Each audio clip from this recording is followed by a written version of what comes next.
Hey, everybody. This is Robb Ryerse, and this is the Vote Common Good podcast. It is a Politics Tuesday, and alongside today is producer Dan Deitrich. Hello.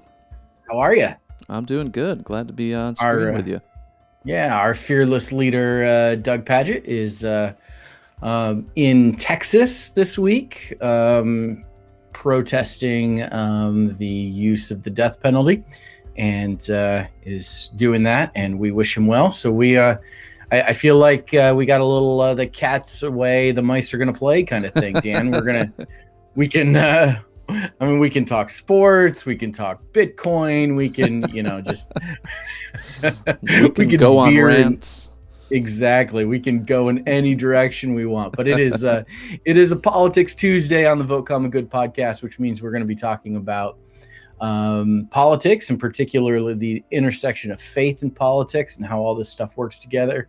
If you're watching along on Facebook Live right now, or any of the other social streams where this is being broadcast out, we want to say hello and encourage you to let us know where you are in the world. I'm coming from Fayetteville, Arkansas, and Dan's in South Bend, Indiana. That's right. And yeah, so we're all over the country, and it's a great day to talk about politics. We're going to be doing that a little bit later with a Senate candidate in the great state of Pennsylvania. I say the great state of Pennsylvania because that's where my wife is from. Well, and I remember that now from the tour. Yeah. We actually met in college in Pennsylvania, so holds a dear place in my heart. And so John McGuigan, who is running for the United States Senate from the state of Pennsylvania, is going to be joining us a little bit later, and we're going to be talking with him about that race and his story and everything related to politics in Pennsylvania. But it is Politics Tuesday. It is also book launch day, which is pretty exciting. There is a great new book out today. It's called How to Heal Our Divides. It is a collection of essays and a collection of stories put together by a whole host of authors, including a number of Vote Common Good folks.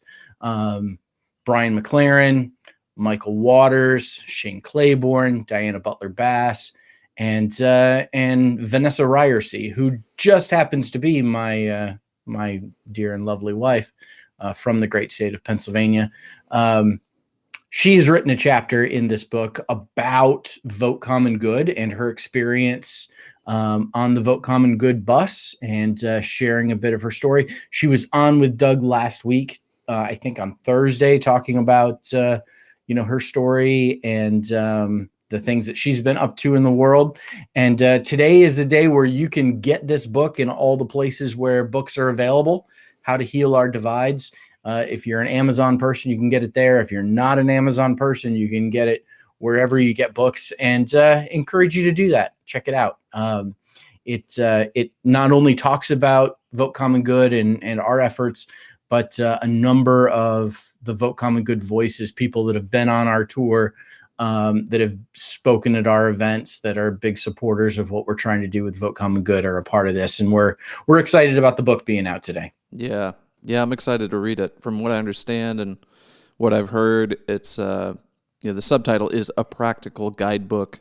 And so it's designed to be helpful in reaching across to maybe a loved one or friend that your relationship's been strained over the last 4 years or so. Not to find common ground that erases differences or ignores injustice, but find some common ground to build from toward justice and inclusion. So I think it's going to be a great book. Yeah. I couldn't be more proud of my wife being a part of it. And so check it out, How to Heal Our Divides. Dan, I think you've got some news stories for us to talk about in the world of politics. Yeah, well, I was, watching the news, seeing the headlines, and curious to get your reaction on a few things. And so we've got McCarthy announces opposition to Capitol Riot Commission. So the House Minority Leader, Kevin McCarthy, big Trump guy. And so it's not surprising to see that he's a little squeamish about getting into the details of the January 6th insurrection. And he's famously, or I guess not that famous, but he is one that called Trump and tried to talk Trump down and said, call off the dogs during the insurrection, and then went on record as saying, our conversation was private and we didn't. Yeah. What's your take on all this, Rob? Well, Sorry, I didn't want to get your blood pressure up this early on. Yes, in the exactly. morning, but I have not moved on from January 6th, and I don't think we can as a nation until a full and complete accounting of what took place happens and the people responsible for it are brought to justice, including Donald J. Trump, who incited an insurrection as the outgoing president of the United States, having been defeated, and it led to his impeachment, second impeachment. So, I mean, this is a really, really big deal. We need this commission to study what took place, to find out who was involved, to figure so that there is accountability, so that stuff can't just be swept under the rug and ignored, and we can't just poo-poo this and let it go away. And Kevin McCarthy, I think it's tough to kind of gauge someone's motivations for why they do something. But my guess is that Kevin McCarthy in this case, there could be a couple of things if I'm going to, venture a guess at his motivations. One is it's purely partisan. He knows that a commission into the insurrection on January 6th will bode badly for Republicans. And so it might for him be purely a partisan kind of thing where he has got to protect, his party. And he knows that this commission would be political danger. Another thing might be, it might come out through this commission that the Republicans in Congress who were themselves victims of this insurrection had much different reactions in the moment than they did after the fact once they were able to calculate the political calculations. In the moment, my guess is the politics all got stripped away when they were literally fearing for their lives. Yeah. Because this insurrection was nonpartisan in the sense that, they were looking for both Nancy Pelosi and Mike Pence. Yeah, their loyalty was hang Mike Pence and erected a gallows. Exactly. And so I think that what these Republicans don't want is they don't want the truth of their fear, the truth of their actual reaction to what took place, which pulls away the political veneer. They don't want that to come out because it does not square at all with the defense that they gave for Donald Trump during the impeachment trial, and during, in the aftermath of all of this, where they've tried to downplay. How can they downplay something that had them literally fearing for their lives? Yeah, that's a great segue into this headline, where Representative Andrew Clyde, he says, well, if you look at the pictures and the videos, you might think this was just a normal tourist visit because of how orderly it was. And then you have a picture of him in Congress barricading the doors with other members of Secret Service and other folks. So it's just this rewriting of history is really a tough sell. It really is. And this is what I'm saying. Like, what the Republicans are doing right now is a CYA kind of thing in a very political sense, that they are trying to make sure that the political blowback, the political backlash of the insurrection doesn't get on them. But if the truth comes out, you see that Kevin McCarthy was panicked on the phone with Donald Trump, begging for him to call people off. Congressman Clyde was barricading the door. You don't do that if it's a normal tourist visit. I don't know. Dan, Yeah, have you ever... when the fifth grade class comes through, I like to do just a little light barricading as part of the experience. All of this kind of just betrays that and I mean, this is something that we've known, and there's, finger pointing can go, all directions with this, but the disingenuousness of this group of people is just stunning sometimes. Yeah. And I'm surprised they don't just want to say, yeah, what happened then was terrible. It was extreme fringe folks that aren't on our team, sort of disown what happened, but they're not going that route. They're saying, "Oh, it was good people.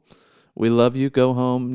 Don't whatever Donald Trump said in his video. Yeah, they're embracing these folks, over 400 of whom have been arrested on charges of sedition and different charges. Yep. It's just wild that they are so afraid of the political backlash of even putting any daylight between the folks that stormed the Capitol and themselves.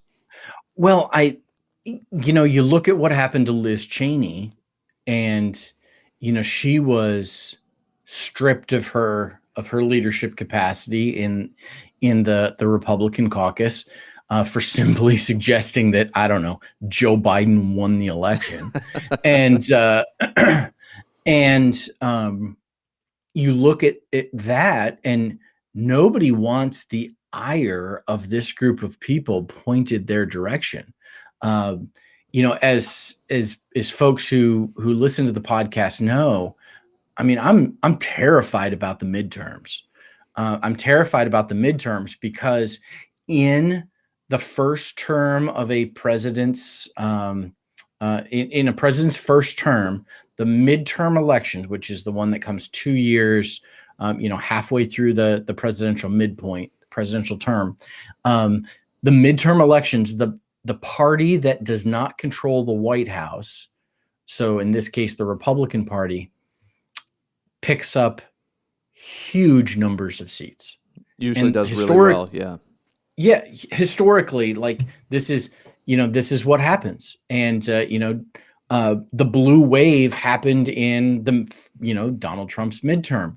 It happened with Barack Obama. It happened with George W. Bush. Though what's interesting about what happened with George W. Bush, it actually was in George W. Bush's second term, because his first term was all the 9/11 stuff was still going on. So it actually delayed, but it's all the way going back through, my lifetime. This pattern holds that that the party that does not control the White House picks up a huge number of seats in the House of Representatives in the midterms when all 435 seats are up for grabs. If that happens, we are positioned, we need to prepare for the people who take those seats are not going to be moderate, common sense, trustworthy Republicans. What we're going to see is the further Trumpification of the Republican Party through congressional seats. It's going to be more Marjorie Taylor Greenes, Lauren Boeberts, Madison Cawthorns. It's going to be Matt Gaetz. It's going to be more people like this because Trump is going to be, through his super PAC, is going to be very involved in the Republican primaries, backing people that would be supportive of him and his agenda and his style, and who, give him, the fealty he wants as, the dear leader. And the Liz Cheneys of the world, and listen, I got loads of policy differences with Liz Cheney, but like the people who can be trusted to support democracy are going to be gone, and they're going to be replaced with these people whose loyalty is to Donald Trump above all. And that is a terrifying prospect. Yeah. Do you think a lot of these, I hesitate to say moderate because, like, yeah, they're Liz not Cheney moderate. Yeah, voted they're not 97% moderate with Donald Trump. Yeah, they're not moderate in terms of policy. Maybe we could call them pro-democracy Republicans, because at the very least, they're willing to respect the results of an election. Yeah. They're not moderate in the sense that they're not conservatives, because they are. Sometimes they're very conservative, right? But they're pro-democracy. Do you see them getting primaried then and pushed out, and the whole party moving further to the right? Is that what you're saying? Yeah, and again, I wouldn't say further to the right necessarily. I would say further towards fascism, and totalitarianism, authoritarianism. Because again, I don't think this is political ideology in the traditional sense that we've had. It feels to me like we're dealing with something much different that is not a political philosophy like what we had with Reagan. Reagan came into the presidency with a strong political philosophy that was a guiding principle for him. And you could agree with that, disagree with that. We could argue and debate, right. Does Reagan's national security policy work? Did how he treat the Soviet Union? Did that actually contribute to winning the Cold War? Is Reagan's economic philosophy, the so-called, Reaganomics or trickle-down economics, how supply-side economics, does that work or not work? And what's the impact of that? We could debate all of those things, because it seemed like the guiding principle for him was a philosophy. What we have with Donald Trump and the Republicans who support him is not a guiding political philosophy other than Trumpism, which is Trump being in power and maintaining that kind of influence. And it's a really scary prospect. Yeah, and I still struggle to have someone articulate to me what are the big ideas of the Trump political party. Like, what, besides vague catchphrases like freedom, what are the ideas that it's built on? It's built on a personality and not any sort of coherent philosophy, like you said. Yeah. And speaking of people from the Trump universe getting more power, Dan, did you see the news that we've got a new candidate for governor of the great state of New York? I just heard that news. Andrew Giuliani is throwing his hat into the ring to run for governor of New York.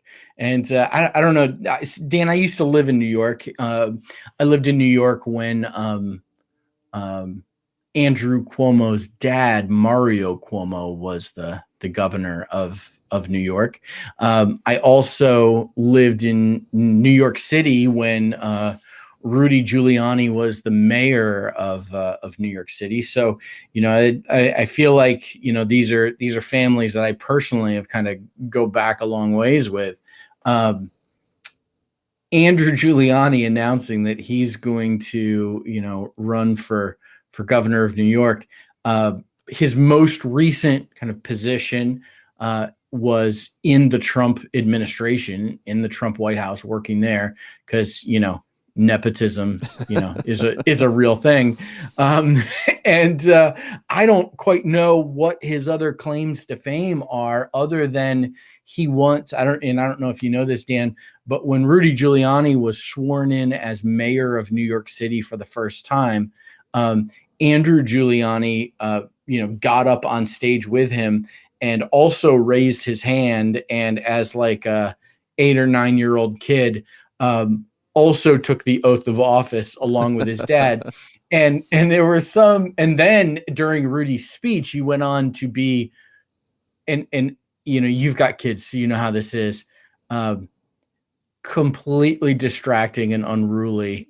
And I mean, it's one thing if your kid does that in church. It's another thing when they do it, on a a major political ceremony that's being broadcast, a swearing in, which led to, and all this leading to this big point. Andrew Giuliani was once played on Saturday Night Live by Chris Farley.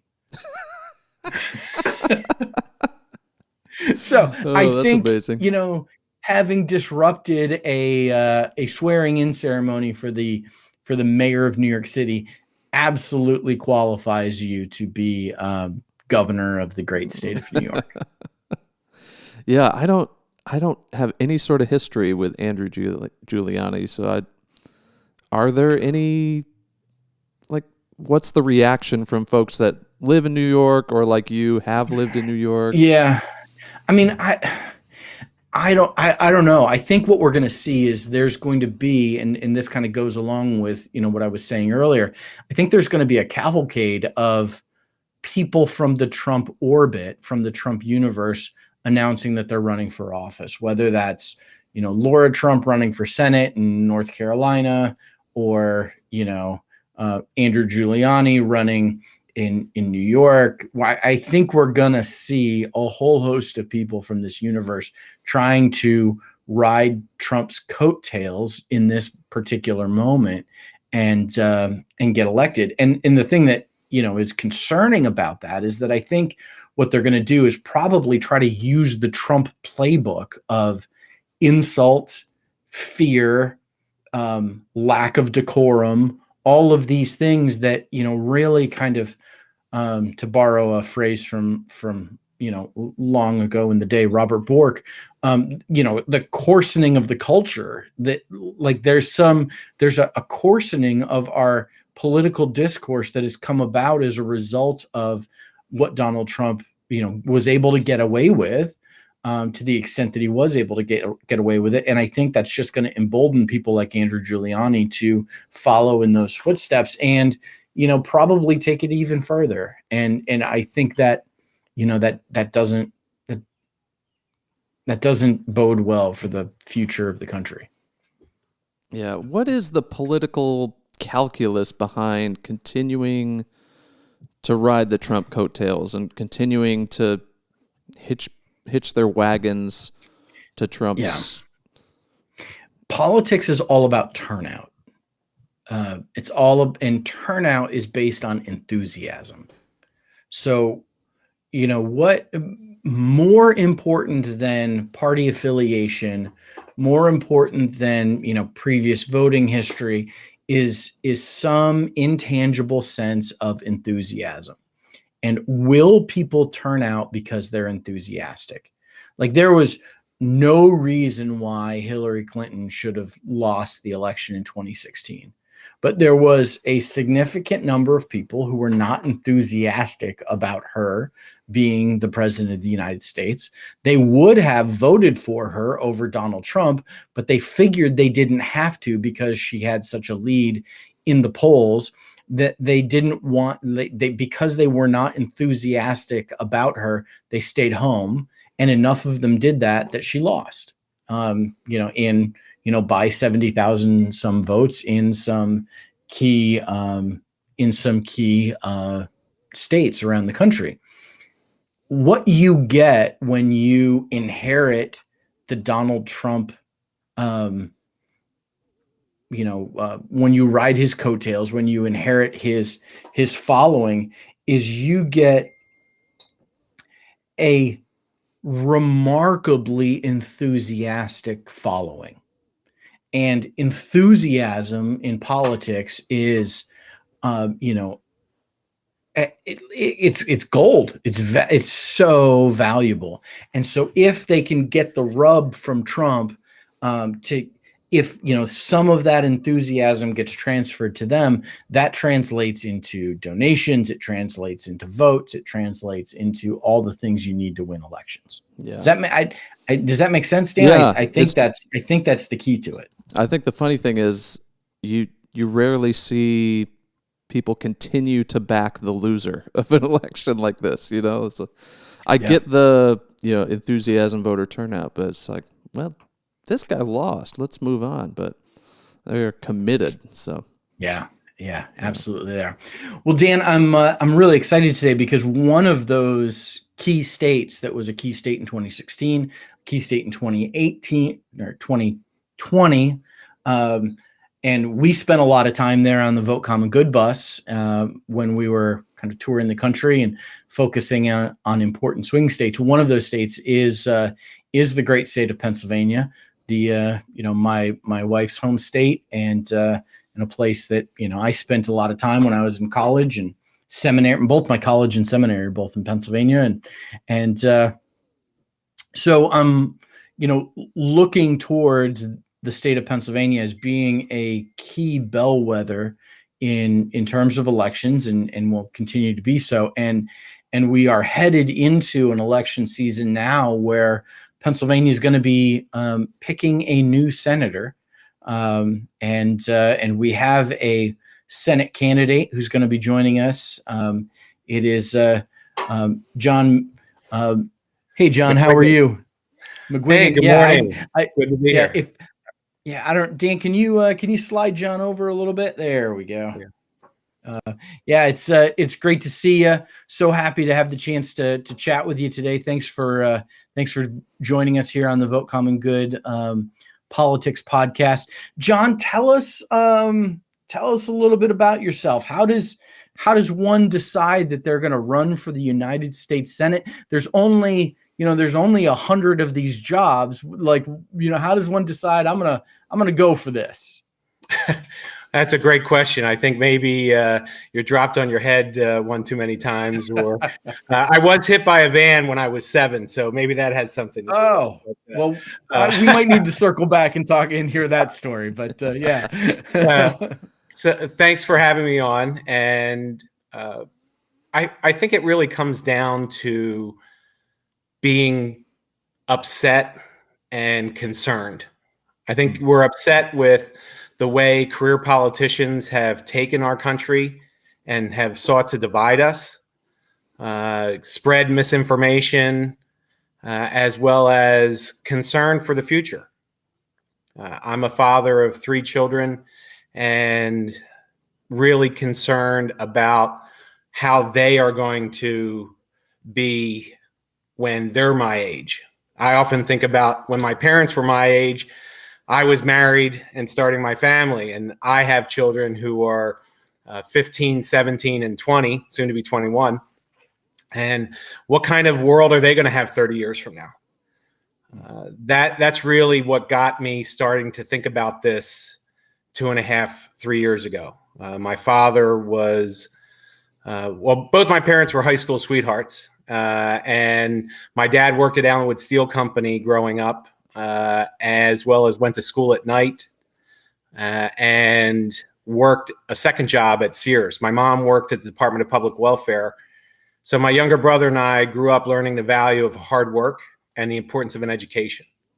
My father always said an education is something that no one can ever take away from you. And my brother and I went to Norristown Public Schools. I was fortunate enough to get a scholarship to St. Joseph's University. When I was there, I met a very lovely, talented, bright woman named Lisa Lindenau. In 1995, we married. As I said, we have our 3 children. We're raising them in Western Montgomery County. And when I was at St. Joe's, I was actually approached by a neighbor to run for city council. And in 1989, I won an election just over my 20th birthday by 3 votes. I defeated a Republican president of council who wasn't really interested in campaigning against the 20-year-old.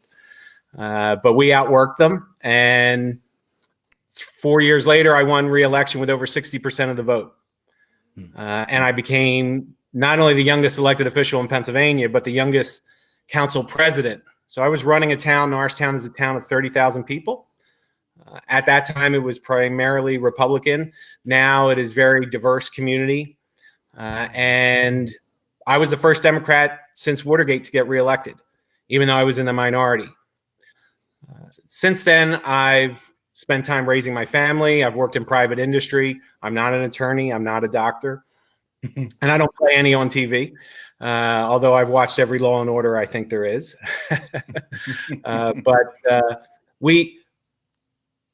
My family were really tired of career politicians not solving our problems. We're a big problem-solving family. We like to make things better for people, and career politicians aren't doing that. They're tweeting about things. They're dividing us, as I said earlier. They're looking to score political points. But I think the problems that we have today are going to come from people like you and I with real-world experience. I know what it's like to have to call a spouse and say, I'm out of a job, box up my desk, get on a train. Everybody knows what happened to me, and I know they know what happened to me. I have had to look for health coverage for my family as the sole income provider. I know what it's like to take care of an ailing parent. My mom, 3 years ago, was diagnosed with breast cancer, and in the middle of that, my dad began his transition to the afterlife. It was a long, hard journey. He was on a feeding tube. He was basically immobile. And while my mom was dealing with her issues, we had to do adjustments for my family so that I could take care of my parents. And I think that's a story that most Americans and most Pennsylvanians can relate to. Yeah. So again, when I looked at what was happening in Pennsylvania and the divisiveness, more insurrectionists on January 6th are from Pennsylvania than any other state. And that's a problem. We have a severe problem in our political system in this state, and I want to be part of that solution. And that's why I'm stepping forward and running for the U.S. Senate. Yeah, lots of questions. Let's start there with kind of the divide that exists in Pennsylvania. As I mentioned, my wife is from Crawford County, the northwest corner of Pennsylvania, a rural area. That Barack Obama once referred to folks who live there as bitter people who are clinging to God and their guns, and it's Trump country. And it's bright red, but it's also bright red with a loyalty towards Donald Trump. John, how do you go into an area like that and say, I'm a Democrat from suburban Philadelphia. How can you represent the needs of people whose life experience and who are living in what probably feels like not just a different county, not just the other end of Route 80, but like a completely different world than the one that you live in? Well, it is a completely different world. For instance, I had a friend on council in the mid-90s whose family, her husband's family, was from that part of the state. And when she came to live with this colleague, this is 1994. This woman was blown away by an escalator at the local mall, had never seen an escalator before. So you have to meet people where they are, and you don't criticize people for being who they are. And that's what we've tried to tell people, is that as fervent as you are on your issues, speaking to Democrats, there are people who've been equally frustrated, but with a different perspective, that are the same way. And we can't criticize them. And what I tell people, especially when it comes to climate change, is that we have to talk to each other. We have to listen to each other. We have to come up with solutions. But at the same time, I'm not prepared to plan a round-the-world trip with somebody who thinks the earth is flat. I mean, there are just some conversations you can't have when it comes to an existential threat. But for the most part, we are all Americans. When I see shirts that say, I'd rather be Russian than Democrat, we all need to be appalled by that. We what I tell people is when a neighbor's house burns down, we don't stop and think, whose lawn sign did they have up before we help them? When a child comes home and says a classmate's mom has breast cancer, we don't ask them, do you know who they voted for in the last election? We have to get back to that. We have to emphasize that. I really think that to a large degree, there is, whether it's the media corporations or in some instances the political parties themselves, it's always follow the money. And there is a certain element in this country that is profiting off of our divisiveness. And we have to stop. Yeah. Yeah. I think one of the kind of universal things that, even if it feels like we live in different worlds, one of the universal experiences is one that you touched on in talking about your own story of, your parents had one experience, you and your wife have had a different experience, and you're concerned about the experience that your kids are going to have. What are the big things that can be done to make sure that our kids have an equal opportunity to live the life they want to live, or is everything just spinning the drain and there's nothing that can be done to make things better? Well, I hope that's not the case, and that's really why I'm running, is to make sure that everybody deserves an opportunity to achieve their potential. That's sort of the major theme of my campaign. And one of the things that I found out recently, the Obama administration did a study. It's called the Great Gatsby Curve. And what that shows is that it is actually harder in the United States of America for our children to do better than we did than in any other industrialized country. So what I'm saying to you is it's actually harder for the American dream to happen in America than any other civilized, industrialized country. And that is the problem that we want to tackle. And I used to work with a woman, and this is, again, what separates me from a lot of the other candidates, most of the other candidates, is that I've had an actual job where we're working with other people. And her name was Pat Cox, and she used to say, I work because I get those envelopes with windows, and those are bills. And what we need to do is we need to focus on the fact that when Democrats talk about taxing the rich, a lot of people think that's them.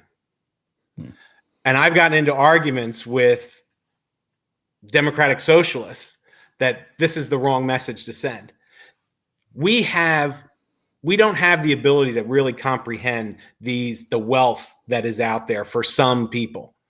When we read about Jeff Bezos building a $500 million yacht, and we think, oh, $500 million, that's not that much. That's what my local sports team costs. That's what the Pittsburgh Penguins would cost if I wanted to buy them.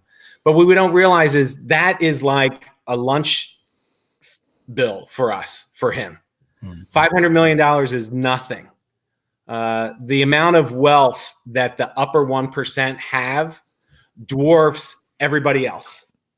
And we need to realize that at the same time that this country allows me to go from the son of a first-time college attendee to be the first person to go from high school to college in his family and to graduate debt-free from college, as my wife and I did, and build a future for us, we need to make sure that that happens for everybody.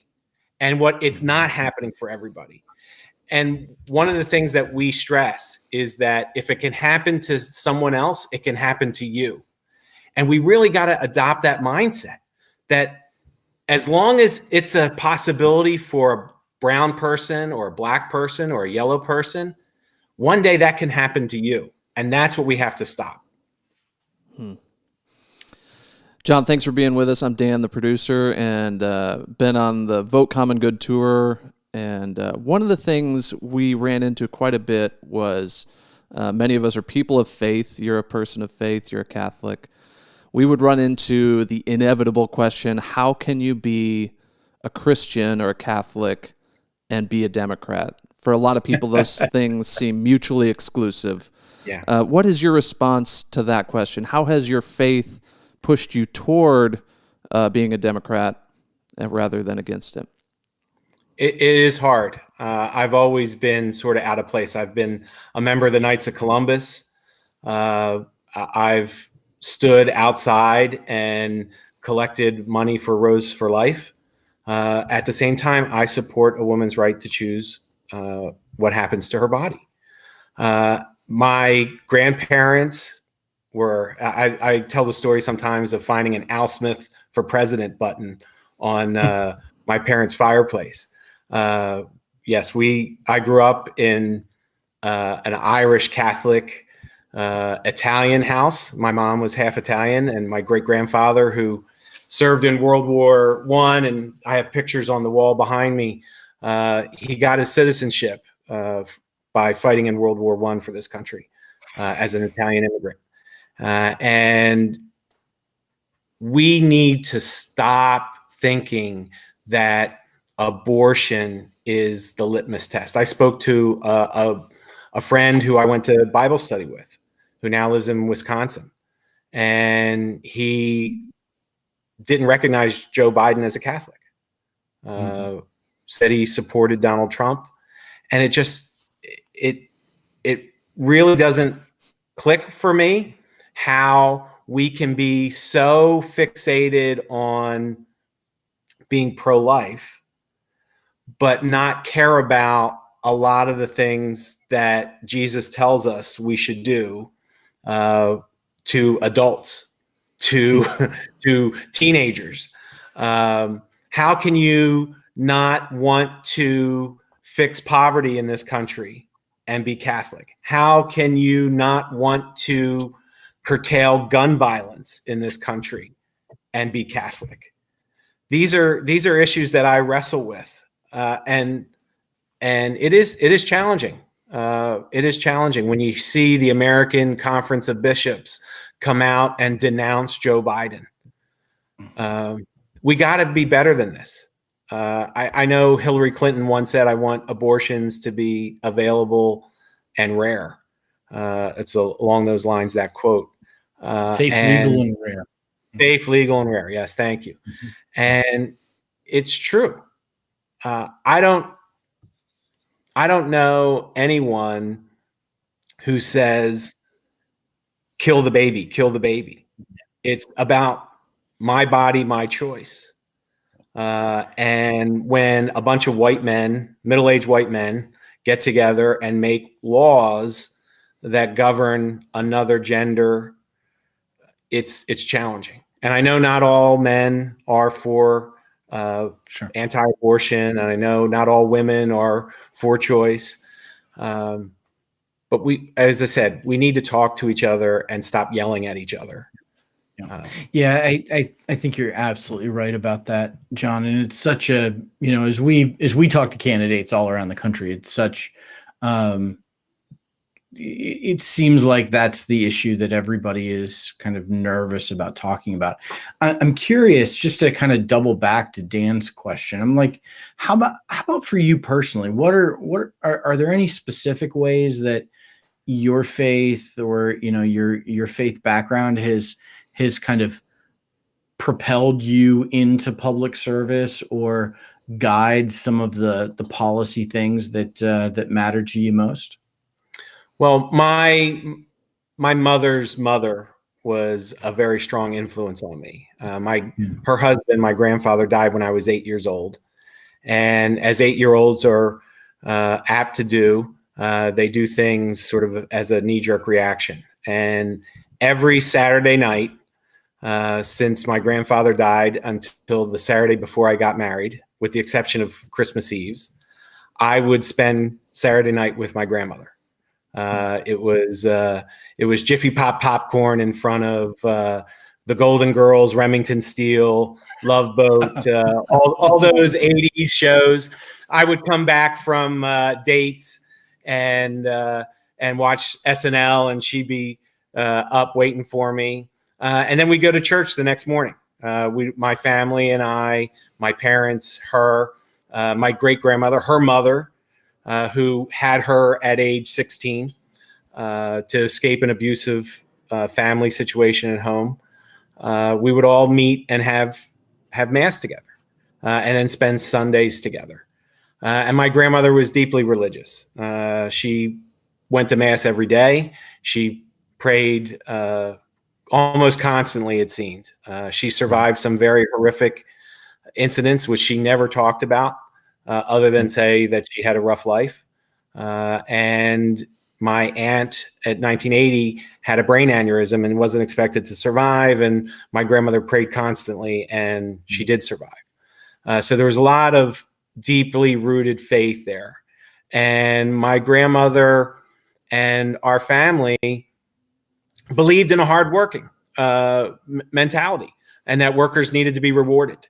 And that shapes, that's what got me involved in trying to better my hometown, was all these stories sitting around talking about Norristown in the 50s and 60s, how Main Street was packed with people, how there were 5 movie theaters in town and now there was none. And I needed to see what we could do to fix that. So my faith, I marvel at people who say God spoke to me, and I often think, am I not listening in the right way? Am I not hearing what they're hearing? I marvel at them when people stand up and talk about their faith journey and say that God spoke to them and they know that this is the path they're supposed to be on.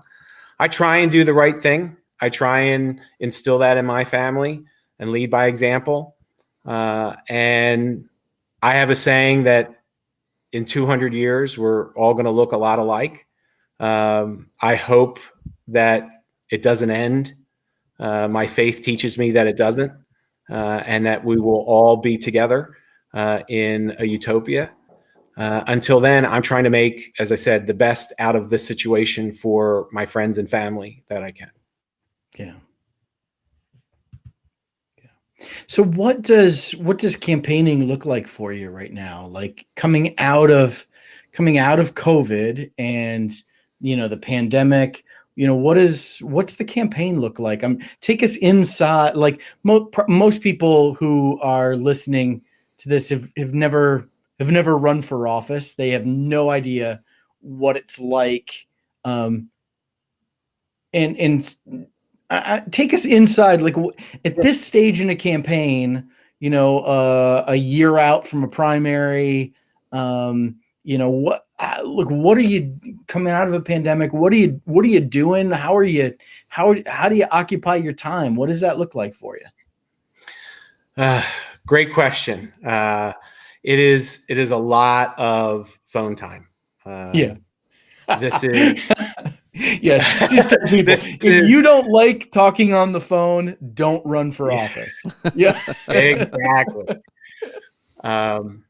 It's a lot of who are you? What are you running for? And calling people very candidly, asking them for a donation, a contribution. It is a very cash intensive effort. My family and I made the decision to do this. It is a sacrifice for us. It is, we've invested in it financially ourselves. The job I had, the employer didn't take kindly to me doing this and ended our relationship. So while I was going to do that, maybe the end of this month, the end of next month, and be full-time candidate, that happened 3 months ago. So it's caused a lot of reshuffling. My wife has gotten a full-time job to get benefits for the family. Again, I'm not independently wealthy. We've done very well. I know I'm blessed, but these are issues facing this country that we thought was important enough to do this. So it is a lot of calling strangers, calling friends and family, asking them to have faith in you. And I say it's very much, I forget if it was Huckleberry Finn or Tom Sawyer the book where they witness their own funeral. Everybody thinks they're dead and they're in the church and people are saying nice things about them. And it's great to hear that from friends and get that encouragement. It is a lot of work. The nicest thing someone said to me when I called them and they knew that it was a cash call was she started the conversation by saying, "Thank you. Thank you for doing this. I know it's hard." And it is. The system, Donald Trump is right. The system is rigged. The system is rigged from a media perspective, that it's very easy to get the attorney general or the whatever office holder, these people who already have jobs, who are supposed to be doing a job for us, who all of a sudden say, you know what, the next 2 years, I'm going to do this other thing. And you guys can worry about getting the vaccination shots on your own. I'm going to start being on MSN every day and talking about the election that just happened and raising money that way. So it is frustrating. It is hard. Again, it is a job that we think is worth doing because the people in this race, other than a few of us, have no perspective. They've never worked an actual job. They've never actually, some of them have never faced a opponent from another party. So they don't know what it's like to placate to non-democratic voters. They've never had to have that situation. So we bring a different perspective. We focus on, as we've said, building a relationship with each other, focusing on the commonalities that we all have, the concerns that we all have, and trying to make life better for all of us, not just some of us. Yeah. Right on. So let's say roughly 2 years from now, you're in the Senate, you're getting to work. What is your, fingers crossed, what is your first big thing, your big idea or your big push? What is your thing you're working toward day one? Well, I can't take all the credit for it. Senator Booker started the conversation about baby bonds, and I'd like to join him in that effort and add a little twist to it. So I hope by then we've solved the issue of climate change. We've addressed systemic racism. We've brought about some social justice. I want to bring about an advancement to bringing us together. And baby bonds would set up a bank account for every child born in this country, seed it with $1,000. And then every year they would receive up to $2,000, depending upon their parents' income relative to the poverty level. And where my plan differs from Senator Booker's is at age 18, they can use this money to go to trade school or go to college or buy a house. At age 25, they can use the money for anything that they want. And what I'm also proposing is having a 20-year-old who's in college and a high school junior approaching college. I think part of the problem that we have with college debt is that at 17 and 18, we ask those young Americans to make huge financial commitments. Yeah. And they're not ready for it. I had one individual write to me, graduated from a college in Pennsylvania with $160,000 in debt, paid 10 years worth of loans, and is now $180,000 in debt. And that's a problem. Graduate from Edinburgh in near Erie.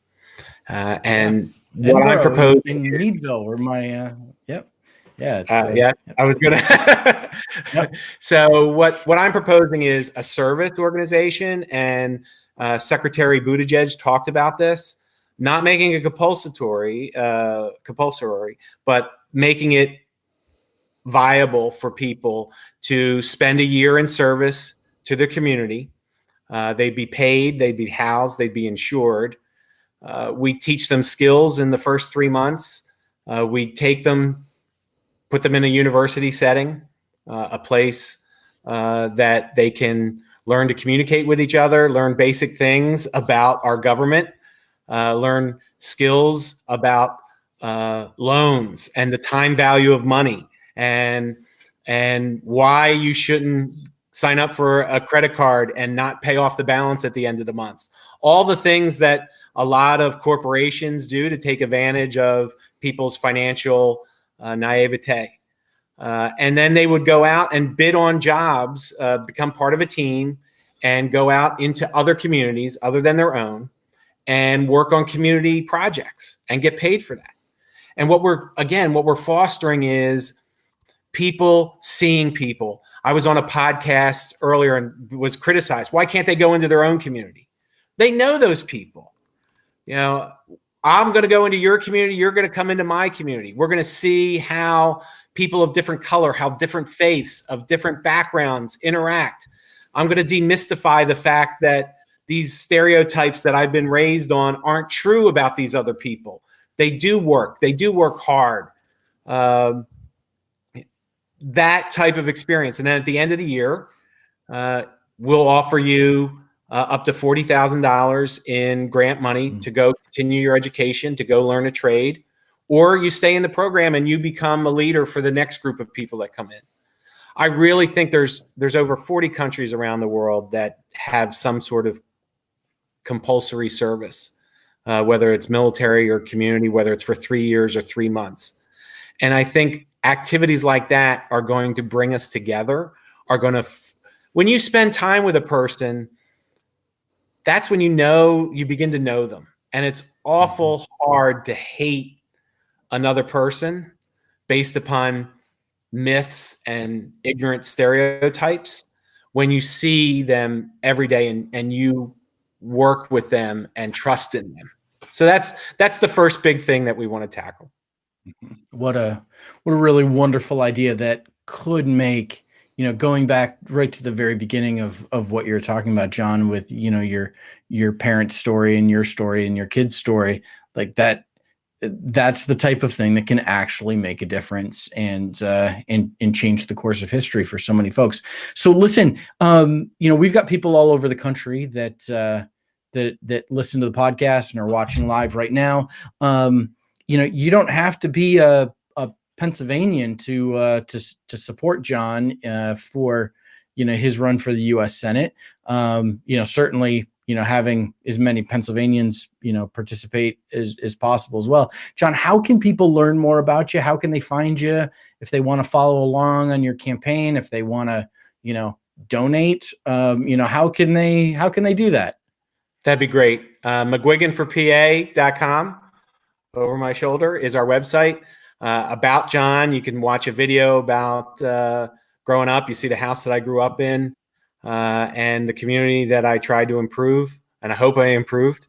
And you can follow me, John D. McGuigan, on Twitter, McGuigan for PA on Facebook. There's a contribution link. As we said earlier, it is all about building cash. I mean, full disclosure, everything is out there. That's the biggest challenge. The lieutenant governor in this race, who I have clearly some differences with, raised over $3.5 million in Q1. And we know that's what it's going to take, $4 to $5 million to be successful in this race. And we're trying to get over the $100,000 mark. So every contribution will help. And we're gonna keep having these types of conversations, talking about how we're better when we listen to each other and work together. There was a great show on TV, Cosmos, and it featured an episode about women scientists, and we watched that as a family. And one of the lines from that struck us and me is, can you imagine how far society would be today if for 2,000 years, the majority of 2,000 years, we didn't marginalize and ignore half of our population, which is female. And I don't want that to happen again with Democrat and Republican. We can't afford there are going to be outside threats to this country that are happening every day. We saw the cyber attack that shut down our fuel on the East Coast, the pipeline. And we got to remember its solutions to those types of problems are going to come from us. And we need to listen to each other, because one idea can give birth to another idea, can give birth to another idea. And that's what we have to get back to doing. We were there before. We can get back to that. And again, McGuiganforPA.com. I would appreciate as much support as people can provide. Yeah. John, thank you so much for being with us today and sharing your story and talking about your race. But more than that, thank you for running. Thank you for putting yourself in the arena and doing this. We need folks like you to run for office all across the country, up and down the ballot, and we really appreciate it. So thank you for serving us in this way. You're welcome, and thank you for having me. And Dan, thanks for having me on, and having this opportunity. And I just want to remind everybody to get vaccinated so that we can have more in-person conversations and meetings, and that'd be great. Yeah, awesome. Thank you, John. Take care. So Dan, do you have any big things happening on the Vote Common Good podcast tomorrow? We do. Yeah, we're coming to you live, not me personally, but our fearless leader, Doug, from, I don't know if he's in Texas for the live stream or from Alabama, but he's going to be coming to us live as they protest these executions that are happening. Excellent. And so we'll see you tomorrow live with Doug. All right. Well, thanks everybody for listening today. Hope you have a great day wherever you are, and know that we really appreciate you being along with us.